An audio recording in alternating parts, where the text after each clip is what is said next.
Well, back home, regional areas could hold the key to Australia's productivity growth. New research, though, has found they are being limited by a lack of investment and also policy support.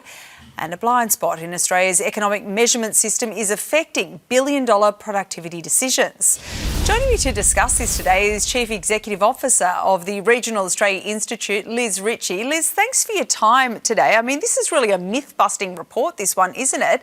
Take us through, in your experience, how are regional areas being overlooked by the current measures that we have in place at the moment?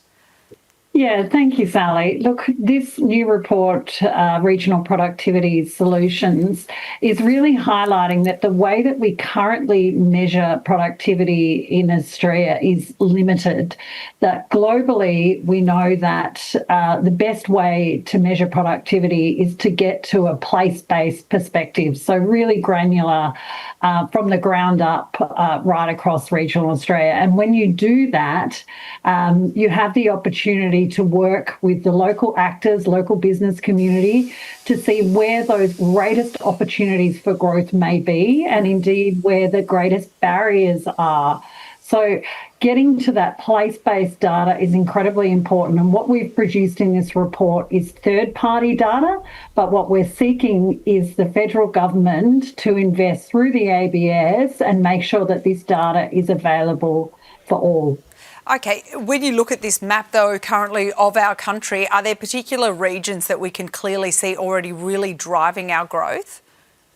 Yeah, I mean, we can look across the country and see that whether it's Western Australia, South Australia, Queensland, those regional jurisdictions are outpacing their capital cities. So that's a really significant finding. And then when we look to New South Wales and Victoria, regionally, they are hot on the heels in terms of productivity. But, you know, areas that are intensive in mining, manufacturing, agriculture, they're high performers, but there's plenty of room for growth. And I guess that's what this report's really saying, is that next wave for productivity is available to us if we appropriately invest in regional Australia.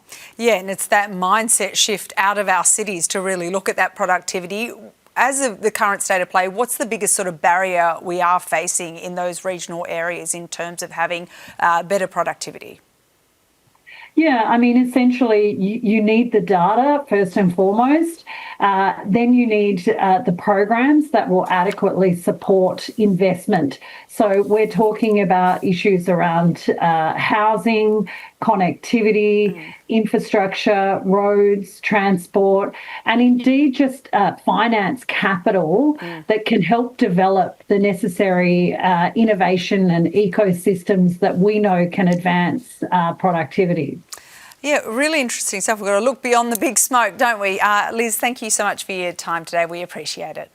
Thank you.